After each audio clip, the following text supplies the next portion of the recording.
Got still a whole lot of questions to do, and we'll see how that goes. But I was asked to start right on the dot at 8 o'clock, and it's still got a couple minutes, and the reason is for the recordings.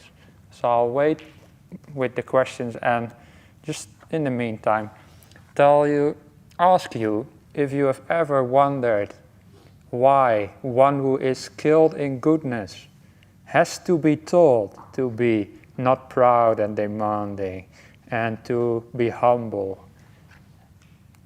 If you're already skilled in goodness, then you should already be straightforward and gentle in speech and so forth. And I know there's a couple Pali nerds like me here. I'm not the only one. There's a handful of others. And this translation of the Metta Sutta, although it's chanted in Thai forest tradition, has a couple of issues with it.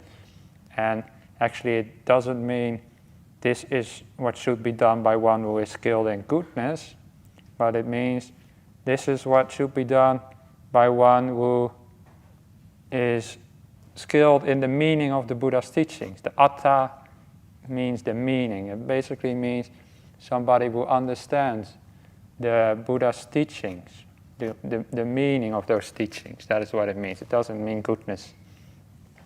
So somebody who understands the meaning of the Buddha's teachings and who knows the path of peace actually means, and who knows the state of peace or the figurative place of peace. So who understands Nibbana.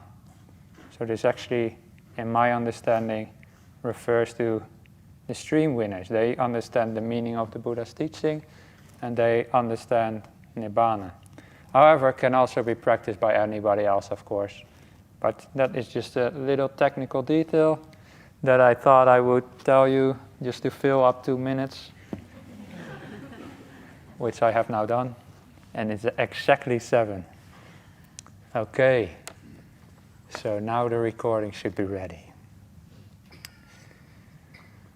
Dear Venerable, my progress with breathing meditation seems to be stuck at this stage of the breath slowing down and the feeling of arms and legs reducing, so your body disappearing, your breath slowing down. I do not, however, experience the joy arising. Please advise what I am missing. Okay, so you're going into some of these stages of meditation on the breath, when the breath starts to slow down and your body starts to disappear. Excellent, excellent, very well done. You're finding some peace there, I hope. Now you are asking how to take it further, because after the breath slows down, the Buddha said to experience the joy, the piti and sukha, he called it, of the meditation. And at that stage of the meditation, that piti and sukha, for those who know those terms, are sort of experienced as one thing. It's like the joyful bliss, the joyful happiness, as it were, the piti and the sukha. And sometimes that comes very automatically in meditation, but sometimes you might help it along a little bit, if you're stuck in that stage. But before I tell you how to sort of help it along, the most important thing to do if you are missing joy in your meditation, but also joy in your life, is to not only follow the last factors of the Eightfold Path about meditation, but practice the whole Eightfold Path. Practice your precepts, your good behavior, your generosity. And if you do that, you'll become a more joyful person. And this lays the basis for meditation. The Buddha said that joy comes from sila, from virtuous behavior. It's the Pali word sila, it means like good behavior. From that you get the joy, and from that joy you get the samadhi. It's like a sequential steps.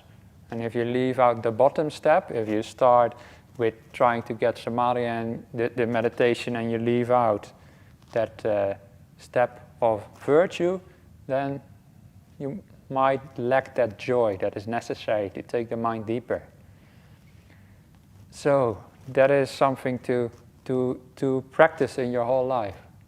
And I know many of you do that already, probably all of you. And you might still ask, I do that already, but still I don't feel that joy. I am generous, I am a good Buddhist, I go to meditation retreats, etc. And then sometimes it's helpful to do some of those contemplative practices to get that joy a bit stronger. Like, don't only do generous things, but sometimes also in meditation reflect upon those generous things you've done and see if that makes you happy. Remember that time that you did this thing for that person. For example, while I'm saying this, I remember this time I was in the Abu Dhabi airport, and there was this old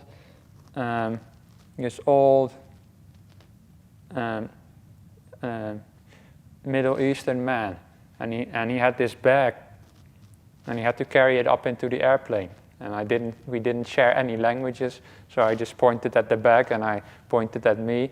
I only had that little bag that I showed you earlier, so that was all I had with me, and my bowl. So I said, I carry it, and I carry it up the airplane because we had to take the stairs. And in the top of the airplane, he said something like "Allah praise you" or something in Arabic, or I don't know exactly what it was, but that just made me so happy to reflect on that small kind of thing.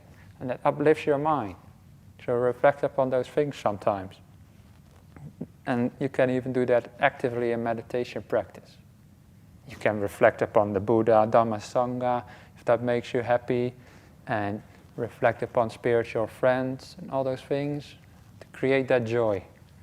And at some point you become really skilled at just finding joy whenever you want to. Thich Nhat Hanh, a teacher that I followed when I was a layperson, said a skilled practitioner can find joy whenever they want to. They can just give rise to it, just like that. And in meditation, that is also the case.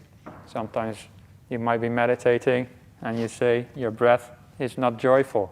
It's calm, but it's not taking off. Then what you can do is invigorate that joy.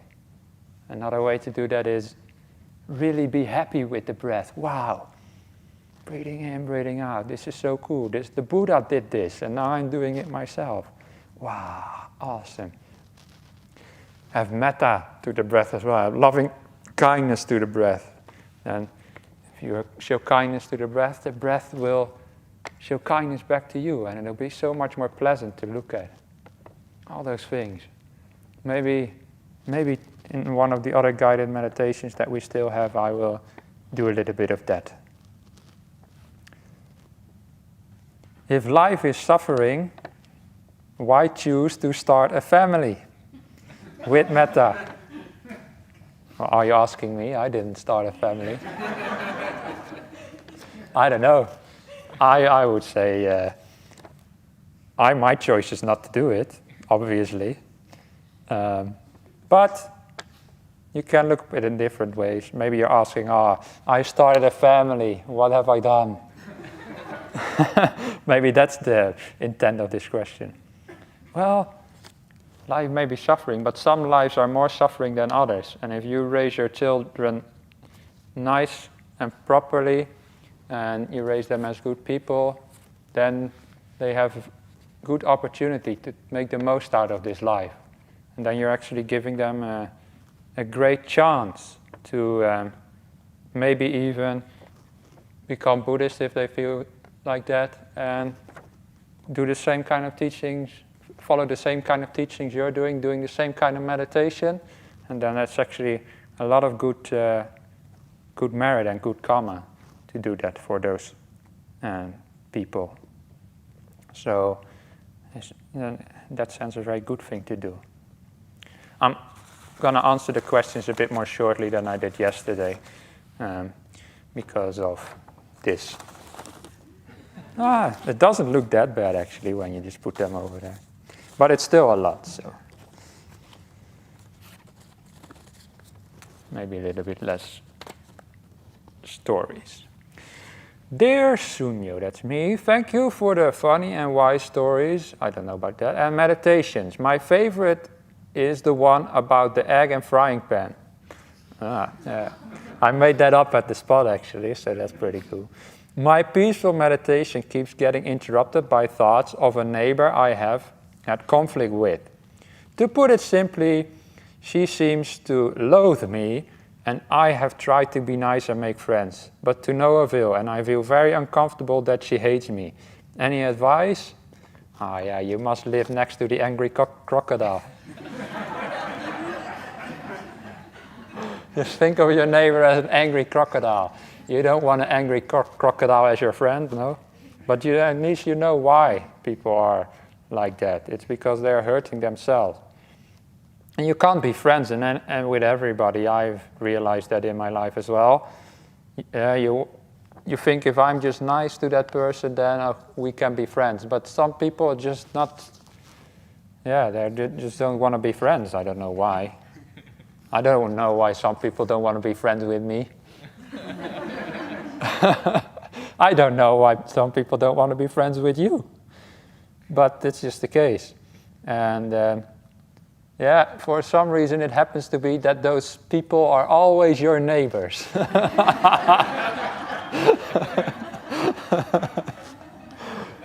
Yep. I know people who are friends with everybody except for their neighbors. Maybe you're living too close to one another or something like that. It's just the way it is. And it makes you feel uncomfortable, you say, that she hates you. But this is the thing. That's why I told the story of the angry crocodile. Don't take that personally. It's nothing to do with you. It's just all to do with them. In the Netherlands, you have this, I haven't watched that for ages, but you had this TV show, and it was called The Judge on Wheels. So there was like a judge who went by car, and he always settled disputes between neighbors about the location of the fence and the noise coming from the radio and that sort of stuff. Crazy. And then they always neighbors fighting. So that's why she hates you, just because you live next door, that's why. What is the source in the suttas for the imagination, visualization that you mentioned in your initial talk? I said already, Majjhima Nikaya 121. I took my creative liberty with it, but the basic idea is the same, meditation on emptiness. Dear Venerable, can you speak a little bit about Casina meditation? Is this a kind of practice okay to do in addition to other daily meditations? Thanks and metta. Okay, so this word might not be familiar to some of you, but Casina is, in the commentarial literature, they talk about meditating on like some physical disc. Let's say this was a physical disc, and you look at it and try to recreate that disc in your mind. That idea is not found in the suttas, though, in the early Buddhist texts. The word Casina is found there, but in the early Buddhist texts, as I understand them, and as also Venerable Sujato understands them, the word Casina is actually a synonym for what we nowadays call the nimittas, because they talk about limitless lights, seeing them in your meditation. And those lights are called Casinas in the suttas. So the type of Casina meditation I would recommend is the type of the suttas, which are the nimittas. The one from the commentaries with those physical discs and stuff, I've never tried, but I don't know about that. But because it's not described by the Buddha, I'm not inspired to even try it. You might give it a shot, but I can't really help you with that any further. And it's actually, once you start reading those suttas about Casinas as being a synonym for the nimittas, this is all a bit technical, but some of you understand what I'm saying. There's actually a lot more evidence for nimittas in the suttas than some people think. There's people say that they are not described in the suttas at all, but they're just not called nimittas in the suttas. They're just called differently. But if you read those texts on those lights and colors, it talks about like seeing beautiful color blue, for example, like a beautiful flower, and give the flower a name and stuff. But this is, to me, clearly describing those lights that are possible to see inside of your meditation, if your meditation goes deeper. The lights we nowadays call nimittas, in the Buddha's time were called differently. There's a number of other suttas that speak about it as well. If you put them side by side and study the words that are used, it's actually quite clear that those Casinas in the Buddha's days were those nimittas we call now. What led you to write your new amazing book? Highly recommend it. See over.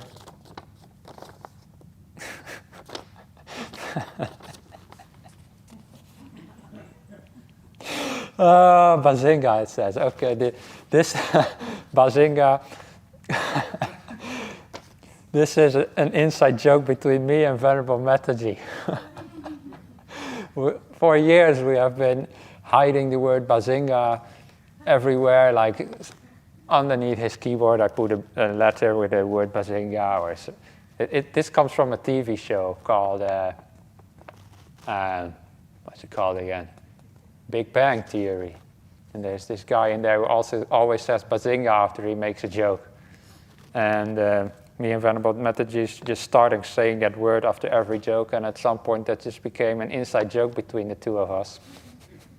So he read a new book that I have written about dependent origination, and it's called Seeds.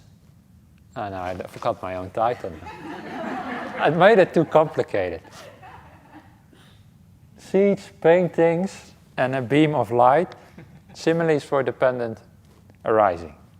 And I wrote that book basically because somebody asked me to, and to sort of clarify what those similes about dependent origination in the suttas are about, because they're sometimes misunderstood. And that's why I wrote that book. It's for free, available on the BBSWA website and other places. So you can just Google seeds, paintings, and a beam of light, or just Sunyo and seeds or something like that. And I'm sure you'll find it.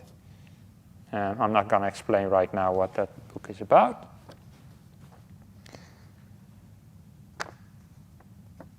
It took me years to write. I'm so slow writing.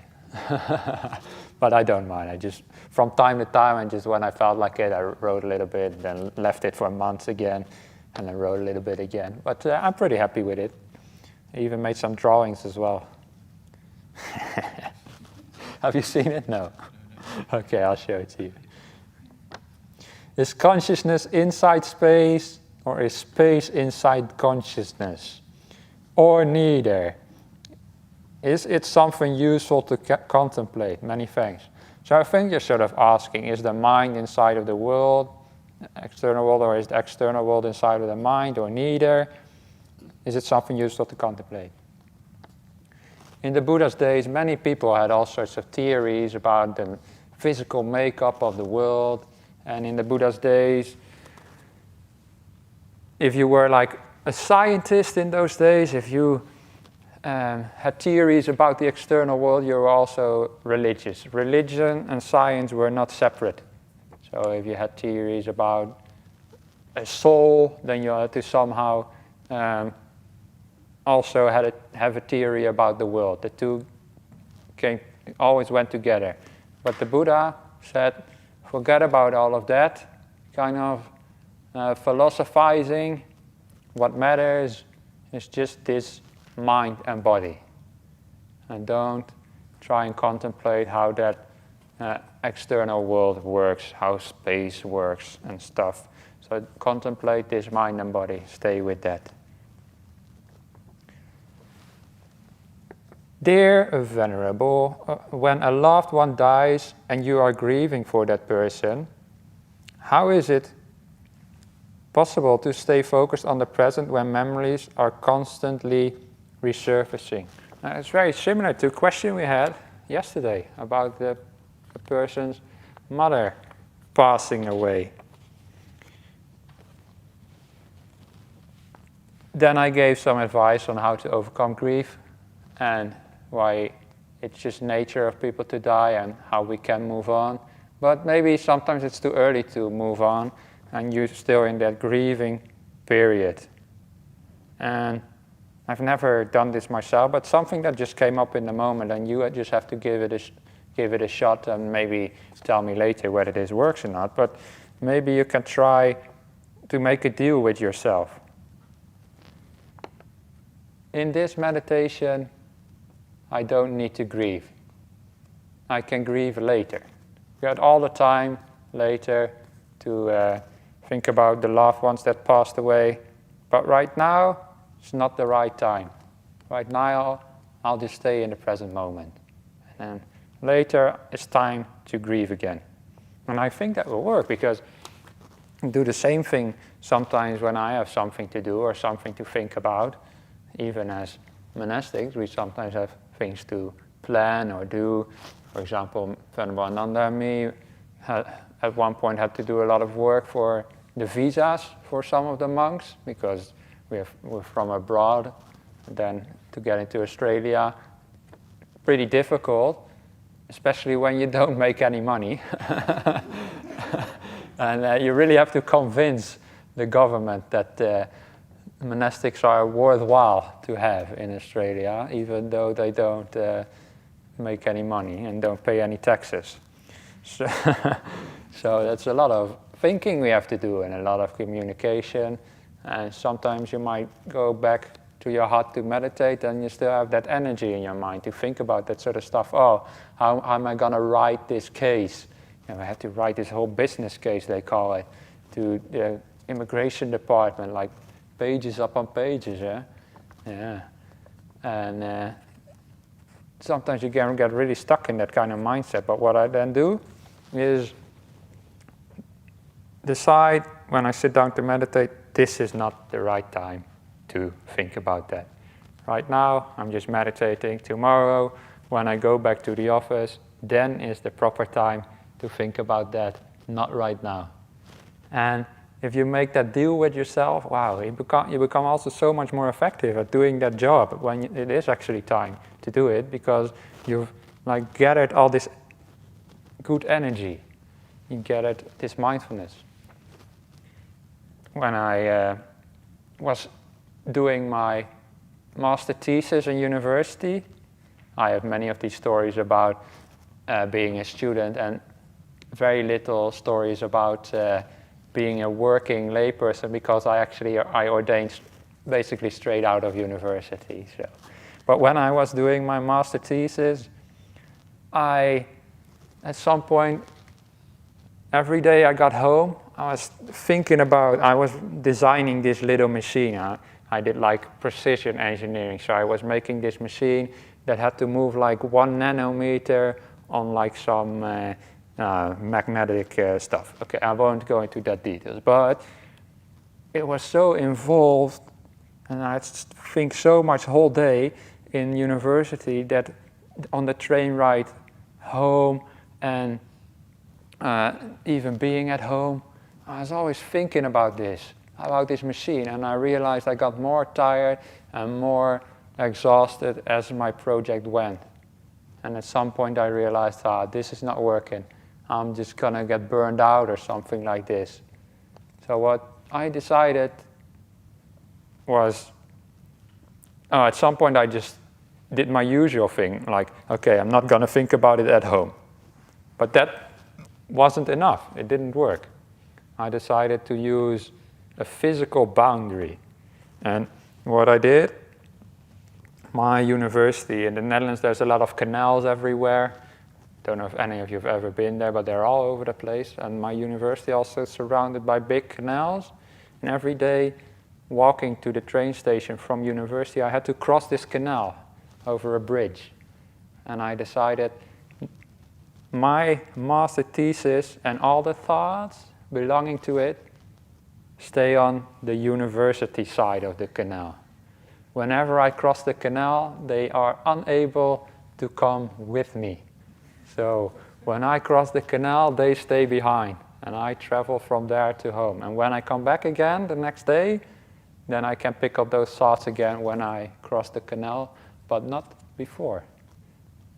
And that worked surprisingly well. It was, wow, really excellent thing to actually do. And I realized sometimes also I use that as a monk as well. Like I have to do some work in the office, but when I walk back to my hut, once I cross the threshold of the office, all the office work stays inside the office. And you can do the same with your thoughts about your loved ones. Leave them behind somewhere to pick up again later. They'll be there again when it's time. But maybe like when you walk into the hall, you leave your thoughts outside of the hall. Same for everybody else who is struggling with certain thoughts. Just leave them outside. When you walk outside of the hall again, you pick them up again. Or you might even just walk outside of the boundary of Jhana Grove, leave your thoughts there and come back again. So when you leave this retreat, then you can pick them up again. And it sounds silly, but this physical boundary actually does work. Thanks for all the teachings. What is suffering for you? What if in the present moment there is grief? 3 times the same question. I told you earlier today that all people are all the same. Is it by being present with it that it gets released with no attachment to the story that created it? Grief can have multiple causes. I assumed grieving for loved ones. So I will not get into that grief question again, but what is suffering for you? Well, I would ask that back to you. What is suffering for you? Because it doesn't really matter what suffering is for me, because we have to investigate our own experience and what makes us suffer. It is very useless to know what makes me suffer, because that might not be the thing that makes you suffer. So in your meditation here, what is suffering for you? What is suffering? Is it suffering to control your meditation, to demand things of your meditation? I think that is a lot of suffering. And it's much less suffering if we just leave things be. And as I taught you the guided meditation this afternoon, if we allow our meditation to suck, basically, if we allow it to be bad, then it's much easier to meditate because we let go. Dear Venerable Sunyo, can you share some methods or techniques as to how to let go of the body when meditating? Thank you very much. Okay, so when meditating, it's so peaceful when the body starts disappearing. And at some point that actually becomes necessary for your body to start disappearing, because you can't sit, in my experience, for hours being aware of your body. It will just become painful. It's just the nature of the body. If you sit still for a long time and you focus on it as well all the time, in my experience, it will become painful. Maybe some of you have had some other experiences, but I think that is probably the general experience that you've had as well. In certain styles of teachings, they sort of semi-encourage that, and they say just stay with the painful feelings and see them arising and passing away, or something like that. And Ajahn Brahm says it's called anapanasati, not anapenasati. So just watching painful feelings in the body, in my experience, has, if it can be avoided, has very little value. So how do we get away from the body? One thing is to make the object of meditation, for this meditation retreat, that has largely been the breath, but it could also be like the feeling of metta or compassion or just peace or quiet in the mind. Make that object more important and more valuable than your body. We are attached to our body. We think if we leave it behind, something will go wrong. It might, start even hurting even more. We think we have to control it. I say we think, but it's like not a voice in your head, but it's like this feeling that we have to always focus on our body to keep it safe. But instead, convince yourself that your body will be perfectly fine if you let it go, and you can let it go, and you can actively steer your mind to focus on itself, to focus on the joy, or to focus on the breath and leave the rest of the body behind. You can encourage that. The deeper meditation goes, the deeper you need to let go of all control, and the more important it becomes to just be and don't do anything. But when the meditation is still in these kind of stages where you feel your body and you're developing the joy, or for example you're with your breath but it doesn't become joyful, you can still encourage it in a certain direction. And when you get to the nimittas, if then you start encouraging things, you have to be really, really careful, because you might just destroy that nimitta by doing that. But in the earlier stages, something's very helpful to know what direction you're going and help your mind in that direction. Skillfully, not with desire to go in that direction, but by having experienced those things before and know which is the right route to take and which is the wrong route to take. This is also satipatthana, knowing where to direct the mind and where not to direct the mind. Oh yeah, this was the question that I had before. Please tell us a little bit about your journey to become a Buddhist monk. But I think I told so many stories about my life already that that's sort of answered already. And as I said, boring anyway. It is, by the way, the most common question in the whole of Buddhism. Why did you become a monk? Or why did you become a nun? Very boring. I don't know. How do you apply calmness to a future you are angry at? Why are you angry at the future? Maybe that future you're angry at is never going to happen. As I said, as my Italian friend said, life is unpredictable.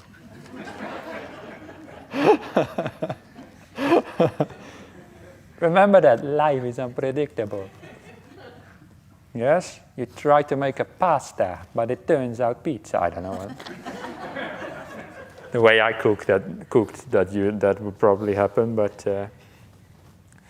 you don't know what the future's going to bring, and sometimes the future seems so certain, and that's why you're angry at it, because you think you know what's going to happen. The only thing you can know that's going to happen is you're going to die.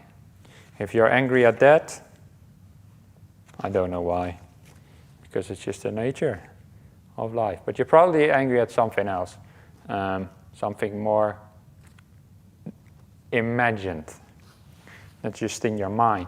So how to let go of that anger?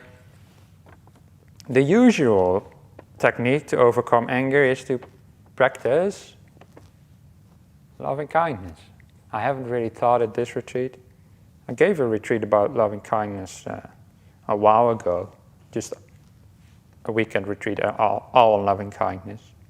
But in this case, if you're angry to the future, another way to overcome would be to just contemplate uncertainty, the uncertainty of life. We think we know exactly what's going to happen, but it's never like that.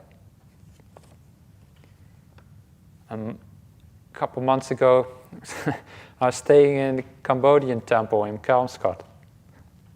And it's really nice to stay there because it's a very small community. It's also nice to stay in a big community if everyone. But when you're in a small community, the nice thing is also very few people coming to offer you food, so you're a bit closer to them. When in Bodhinyana, so many people come to offer the food, you just walk by and they put food in your bowl and you don't really see them, but over there, they sit right in front of you. When you do the blessing, you can have a little chat. And one day, this family came with 2 little sons. They might have been twins, but they were all dressed in Batman suits. With the bat logo and even the ears. Yeah? And before lunch, the mother, she asked me, can you talk to my sons after lunch? Just teach them a little bit about Buddhism. I thought, yeah, sounds like a good idea. Just come back after lunch. No, I'll talk to them. I can do that. I'm not very good with kids, I think, but I can try that. No, I didn't say that. But then during lunch, I was thinking, how can I teach those kids? Because I have got this feeling that I'm not good with kids. So I better prepare something to say about Buddhism. They were wearing this Batman suit. What if I say, like, Batman fights all the evil in the world, and the Buddha is like a bad man because he wants people to be good and not do bad things. So I had this whole story prepared, including the Joker and everything. And after lunch, they came, the boys, and they came and sit in front of me, and the mother said, "Hey, can you teach?" I said, "Yes, of course." "Do you both like Batman?" was my first question. "No, we like Pokemon."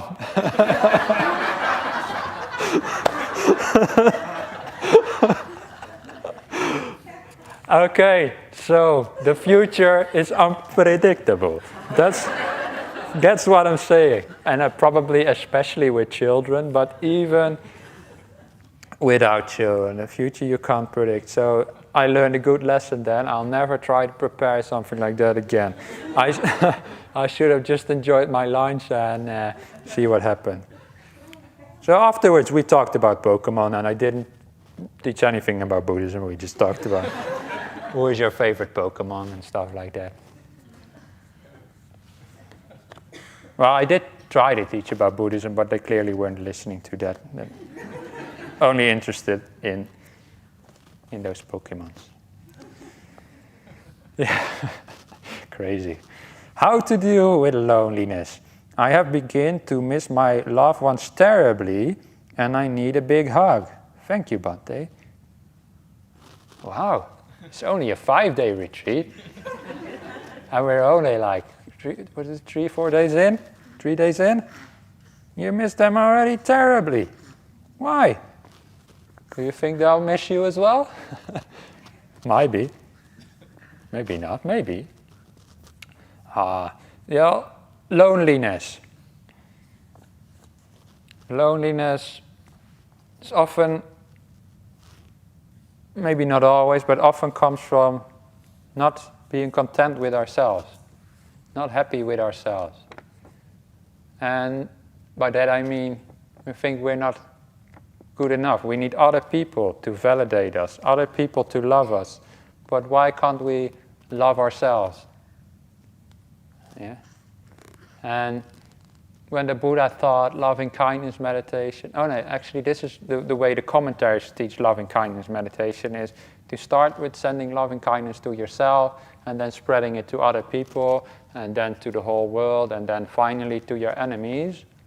But when we teach like that, often people find it very difficult to start with themselves, because they don't love themselves. And that's why we usually start with somebody else instead, and don't follow exactly the way of the commentaries. But why can't we love ourselves? Why is that so difficult? When I was in my relationship that I mentioned earlier, one time I said something really stupid, but I was always honest, and I did say the honest thing, and I don't know exactly what my back then girlfriend asked, but my answer was that I am my best friend. And she wanted her to be my best friend, but I'm always 100% of the time with myself. So why shouldn't I make friends with myself? Wherever you go, there you are. I think that's another quote from Thich Nhat Hanh. Wherever you go, there you are. You're always with yourself. Forget about the Buddhist concept of non-self for a moment. I just mean self in the like ordinary way of speaking. We could change that quote. Wherever you are, there you are not. Wow. Mind is blown. No. Nice and peaceful. That's all right. So what was I saying? Yeah, find love for yourself. Then you'll be less lonely. And the way to do that is actively practice love and kindness towards yourself. And maybe you have to start that loving kindness by sending it to others, and then also start sending it towards yourself. And just realize that you are good enough. You don't really need the company of others to be validated or to be loved. You can love yourself. Dear Venerable Sunyo, so far no snake bites at Jhana Grove 2. I think with Metta Burr. Oh, please don't mention my name, said in brackets. Then don't write your name. I just read it out with Metta. Well, you've already heard it. Please don't mention my name here. Okay, I think she's just informing us that in all the years Jhana Grove has been here, no snake bites have occurred, so there's no need to fear. Going pretty quick. Dear Venerable Sunyo, any tips on how to let go of fear of death? Thanks. Yes, I do. Fear of death. When I was getting into meditation, I got into meditation not because I was a Buddhist, but because I just wanted to find more calm in my life. And for many people it will be the same. And as I listened to talks about meditation, at first I heard also sometimes the concept of rebirth mentioned, and I thought, silly stuff. You know, I was like what they call a materialist, or somebody who thinks that one life is all you have. And I thought all these religious ideas are silly. But I thought Ajahn Brahm's meditation teachings were pretty cool and very helpful for me, so I started following his meditation teachings. And over time, through my own practice, I got convinced about rebirth. And if you are convinced about rebirth, then death becomes a lot less scary, because you know there will be another life. And if you're a good person, then that other life will be in a good place. However, if you're not convinced of rebirth, then you might not have that consolation, like I didn't used to have it when I first started practicing Buddhism. And for a long time in my life, I didn't have that consolation. So when I did meditation on death, which I did as well when I was a materialist, I imagined what it would be like to die and to not exist. That was my idea of what happened after death. And in the beginning, it was really scary to contemplate not existing. But as I did it more and more, it's not so bad actually, because you're not there to suffer either, you know. And if you can, it's scary, but if you can contemplate like that, either rebirth, or if you're more like materialistic, contemplate not existing, not so bad. You're all very quiet. Sounds maybe the penny isn't dropping for you yet, but try that. It's actually death is one of those other things that uncertainty is more frightening than death itself. We don't know what's going to happen. Yeah? So if you just prepare for various possibilities that you might envision, it should be okay. Venerable Sunyo, can you, so actually to just answer in short, contemplate death more actually. That's the short answer. However, that is applicable to you. It might be scary, but it's actually because it's scary, you contemplate it. And every time you contemplate it, remember frying pan, egg. First, stay in the middle for a long time, which is like the peaceful zone.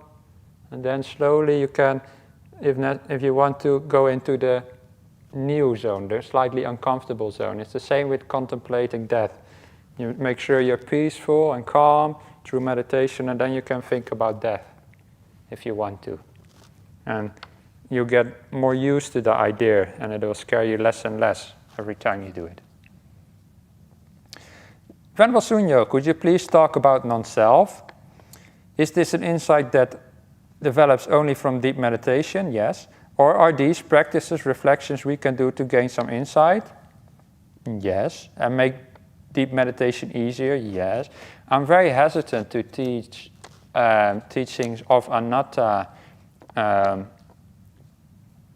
during what is supposed to be sort of like a beginner's meditation, but even for if this was an advanced meditation retreat, I would probably not mention it much. And you've already noted that I've not mentioned it much, and I haven't given you like too much direct anatta, non-self teachings to do meditation. And the reason is, as long as you haven't seen it through deep insight, you'll always misunderstand it. And you'll feel like, I don't have an I. The self doesn't have a self. The Buddha describes all these things. And he called it improper attention. Ayoniso manasikara in Pali. And when people contemplate non-self too early, it almost always turns into improper attention or improper focus, inappropriate focus, however you would like to translate that. And it can be very disorienting for people. And actually a lot of problems can come out of that if you do that too much in your meditation. And you can become very, how do they call that?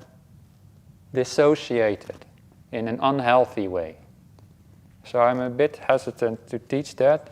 In my experience, the best time to contemplate non-self is after a jhana, because then your mind is powerful and it can take whatever you bring to it to contemplate. And in the jhanas, the sense of self is also completely gone. That's the first time in your meditation that the sense of self has gone. And you can really only contemplate the absence of something after you've abandoned it. If the sense of self is there all the time in your meditation, if you feel like you are the doer in meditation, if you feel like you are the observer, then you can't contemplate properly what the Buddha was on about. But maybe I'll talk a little bit about it, maybe tomorrow or in another retreat one day, in a more, in a way that is appropriate maybe for meditation as well, as long as you hadn't gone that deep yet. Dear Venerable nirbidā, that's a Pali word for like being disillusioned with things or disenchanted with things, even like being put off by things. Seems contradictory to the teachings to see the good or beauty in things. Sometimes when reflecting, I realize I'm just bringing up ill will. How is nirbidā different? I'm suspecting acceptance is somehow involved somewhere, but the pieces aren't fitting together yet. Thank you. Yeah, nirbidā is one of those other deep concepts, and it's actually only stream winners who really have nirbidā properly. But nirbidā is like turning away from things, turning away from life, even turning away from beauty. But that doesn't mean you have ill will towards beauty. It just means you see that even in deep states of happiness are still suffering in compared to nibbana. And they're still not the deepest peace. I said before, in this meditation we go deeper into peace, deeper inwards, dropping more stuff from our awareness, going more peaceful and more peaceful. And as the mind gets more peaceful, as I said, it drops things from awareness. They're no longer interested to the mind. And through that you can learn that those things you drop, because by dropping them you find more peace, you can learn that the presence of those things was suffering. It's a very deep concept, but people ask these deep questions, so I might as well answer that. And when your mind drops everything, including itself, then everything disappears. And then you found the deepest peace, peace of nibbana, of extinguishment. And then you realize that in comparison, all the rest is suffering, because the deepest peace is to let go of everything. And that is when you get real nirbidā towards those things. And you don't see the value in it anymore. That's a good way to think about nirbidā. You don't imagine it as it was anymore. And you can't really force nirbidā. Maybe that's the right answer to your question. Like, it sounds like you're trying to purposefully create nirbidā, but nirbidā is a result of insight. And the Buddha said, seeing things as they really are, that leads to nirbidā. And nirbidā is not something you actively create in your meditation, because if you do, then exactly it'll turn into ill will. Why did you become a monk in this tradition and not in Plum Village tradition? So Plum Village is the tradition from Thich Nhat Hanh. And why I ordained here is because I thought Ajahn Brahm was the best teacher for me. His teachings, I felt, went deeper, and his jokes are a little bit better. No, I don't know. Actually, they're pretty bad, actually. No, yeah, I practiced in the Thich Nhat Hanh tradition, actually, mainly because the tradition is very big in Europe. And if there would be an Ajahn Brahm tradition in the Netherlands, I would have followed that because, or something similar to that. But at the time there were no monasteries in the Netherlands. There are now actually, but there were no monks there. And there were just these lay societies. So I just visited a couple of lay societies. And I thought the one of Thich Nhat Hanh fitted me the most, because also it was a youth society, so people of my age to relate to. It's really nice. And but I practiced in that tradition a lot, but my meditation teachings I got from the start, I got from Ajahn Brahm mainly, through the YouTube. Actually, already before YouTube existed, they had the talks on the BSWA website. That's where I used to get them from at that time. And that's where I started following. I think that's good karma. Dear Venerable, it seems, this is a thing, when everybody starts calling you Venerable, then you also start calling yourself Venerable sometimes. Like when people ask what's your name, I say I'm Venerable Sunyo, but I don't want to call myself venerable. Because it sounds a bit like a highfalutin, like I'm venerable so-and-so, please bow down to me, adore me. Anyway, I think I've even earlier in the retreat called myself Venerable Sunyo, but usually I just try to call myself Sunyo. That has nothing to do with the question though. It seems that every time when my body starts to relax, my nose starts running like a slow-moving stream. I accept it, but I can't ignore it. What should I do or not do? Thank you. Sometimes when I meditate and my neighbor is noisy, I put in earplugs. And maybe you should put them in your nose instead.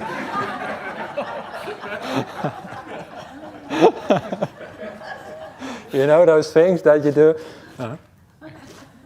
And then it starts streaming? Stop streaming.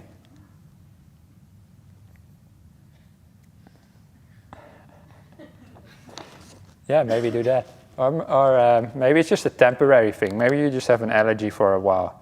And yeah, yeah, if you let it go, then you'll get a lot of snot. But if you brought multiple pairs of clothing, and we've got a washing machine here as well, then it doesn't matter. One time I was practicing meditation with that Thich Nhat Hanh group, actually. And we used to do various events, and this time everybody brought some food to eat, and we were going to eat that together. So I think I got some like Turkish rice in in like leaves or something, and people brought all sorts of nice food, and they set all the food out in the middle, and then we sit around it to meditate. And you sit there, and you smell all that food. So much saliva. Crazy. So much. I was constantly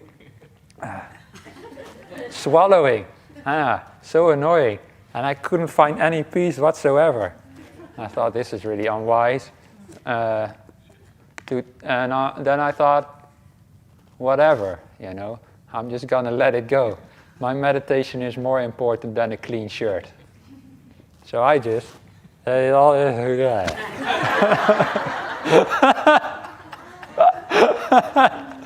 And wow, that meditation, I really let go. Wow, that was crazy. Sometimes in the suttas you read these stories of people, they just see like a candle puffing out and then they suddenly let go. Something like that for me. I really let go. And wow, crazy. Such a peaceful meditation. Just because I let that saliva just follow the way of nature. And afterwards, when we came out of the meditation, I told all these people about it, and they looked at me like this. They thought I was crazy, but I was very wise, actually. So maybe do the same with your snot.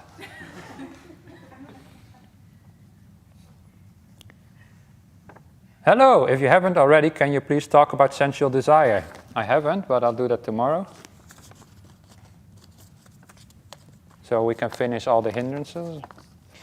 Very often, after a certain length of time sitting in meditation, I find heat being generated in my body, even begin to sweat. Could you account for such a phenomena?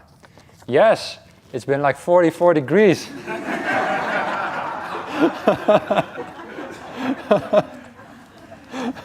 I've had the same. Wow. Ooh. Sweat like crazy. No, okay, that's not what you're asking. You would have known the answer in that case. Often that is a case, could be, of your body trying to maybe heal something inside. Could be. Your body is getting peaceful, and it sees I've got an opportunity to maybe heal some sort of sickness, and it might be generating heat because of that. Could be the case. That's actually, I have not really verified that ever for myself, but that is what Ajahn Brahm often answers to these kind of questions. So I just take that on faith from my teacher. I always try to be honest about what I know and what I don't know, but this is what Ajahn Brahm says. Yeah, so that could be the case. It might also be that you were always hot already, and now you just have the time to notice. Yeah. Your body was already warm from the start, but now you settle down and you actually start to realize how warm it is. What I have learned, though, is you've got much more control over your body and your body temperature than you think you might have.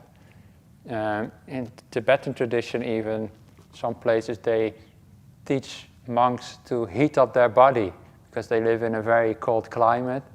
And if you want to graduate as a monk in some traditions, then the graduation ceremony is at the coldest night of the year.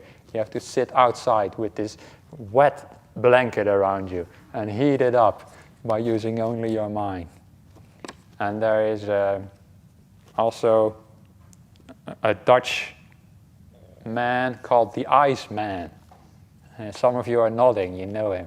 And he also, science has proven by measuring that he can heat up his body just by using his mind and thinking about it. And you can also cool it down. And that is possible to do, actually. But it might not be the best way to spend your time meditating. But at some point you might find that you can turn down the thermostat of your body. Like turn down the amount of heat it generates. Maybe take some cold showers as well. Well, actually, I turned on the tap the other day and the water coming out even of the cold tap was boiling hot almost. But maybe try to take some cold showers whenever you can. Let me see. A few more. A few short ones. I have a question about the connection of body and mind. We practice a lot what to do, not to do with the mind, but what about the body? Do you agree to healthy body, healthy mind? Question mark. Exercise? Question mark. Well, I think a healthy body helps to sustain a healthy mind, but if you have an unhealthy body, you can still have a healthy mind. I, myself, I think I mentioned before, I realize if I sit too much meditation and don't do any exercise whatsoever, I get sick and I don't feel as much energy. I feel lethargic easily. So I try to do some exercise from time to time, not like crazy amounts, but just enough to keep healthy. And one of the reasons for me walking back to my hut every day was not just so I can sleep on my own bed, but also so I don't have a choice. I have at least to get like 40 minutes of walking every day because it's like 20 minutes one way, 20 minutes back. So at least I get always that exercise.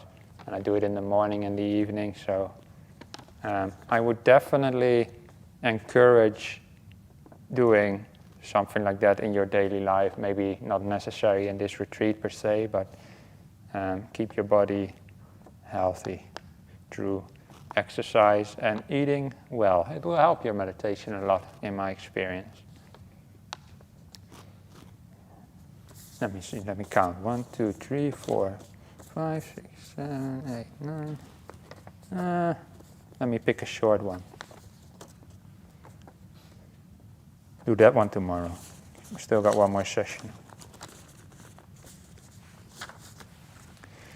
Dear Bhante, what causes internal chatter? What can be done to minimize it occurring? There's various things that can be done, but what causes most of the internal chatter is discontent, not being happy with the present moment. We want to be somewhere else, so we start thinking about somewhere else. And if you just here, happy with the moment as it is, it already takes away so much of the thoughts. There's no more need for thoughts about the future or the past. I've said that many times, but I keep repeating it because it's something that is very, very true, and something that you don't just realize once, but you keep realizing every time you find that peace inside. And I've realized it myself many times. That's why I just keep restating it as well. Sometimes also we can think because that's just what we're used to doing. We are thinking a lot during the day. Maybe you have a job that requires a lot of thinking. Or maybe you, outside of meditation, that's just your default mode of being. You go through life always thinking about things. And then, of course, you sit down to meditate. That energy is still there. You can't just flick a switch and demand that all those usual patterns that you have in your mind suddenly stop. The Buddha said, whatever you often think about, that becomes the inclination of your mind. Somewhere in the Majjhima Nikaya, literal quote. What you often think about becomes an inclination of your mind. If you often think about a certain topic, you sit down to meditate, surprise, surprise, you're going to still think about it.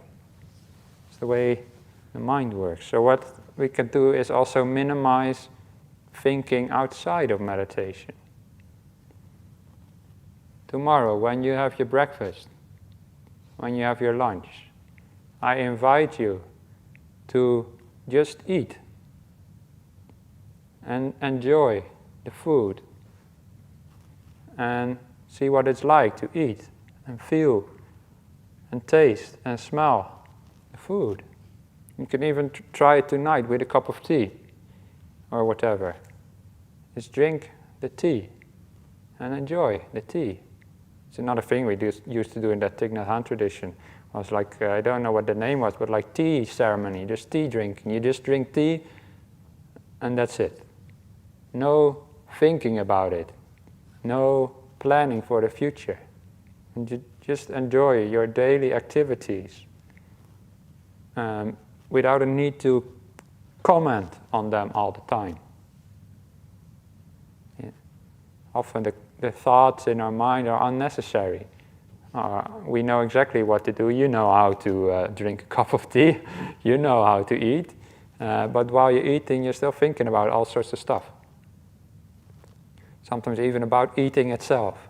I'm gonna go for that bite next. I'm too full. I'm gonna take this and that. You're just commenting. It's like one of those sports commentators. Yeah? Like, and he goes for the goal. And it's create more excitement. If you just watch a football match, or what is it called? Australian football or whatever. What is this popular sport in Australia again? AFL, yeah, Australian Football League, I believe.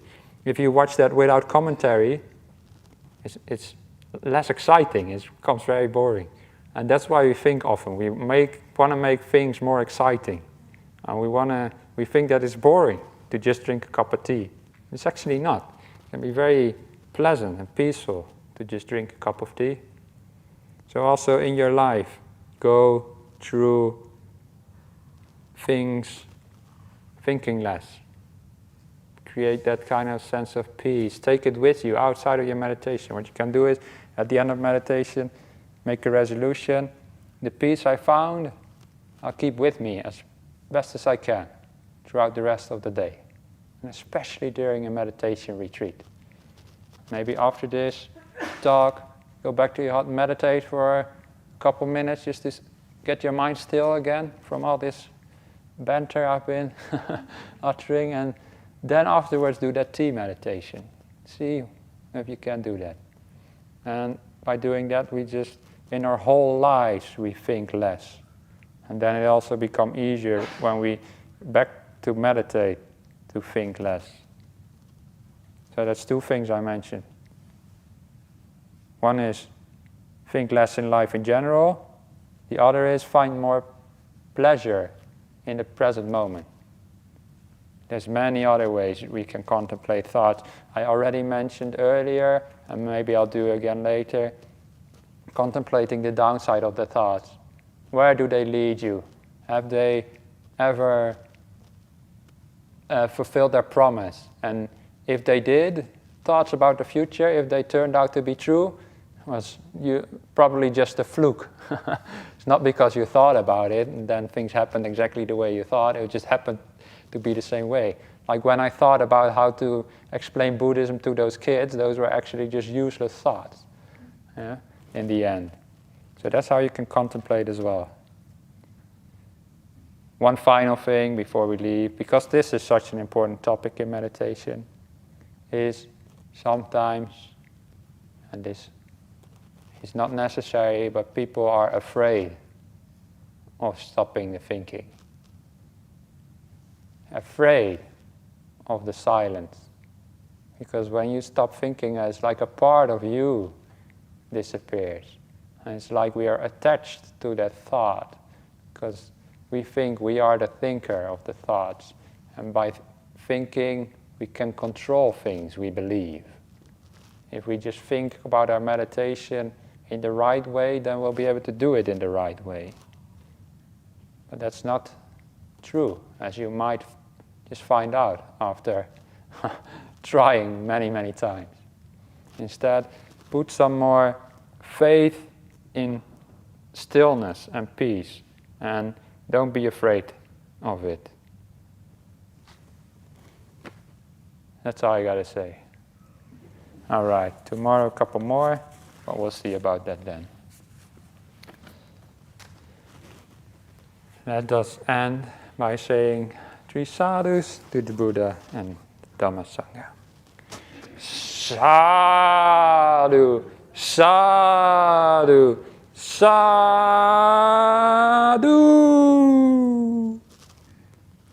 Is that all you got? Sadhu, sadhu, sadhu. Yeah. The Buddha's teachings are the best. Okay. Thank you for your attention.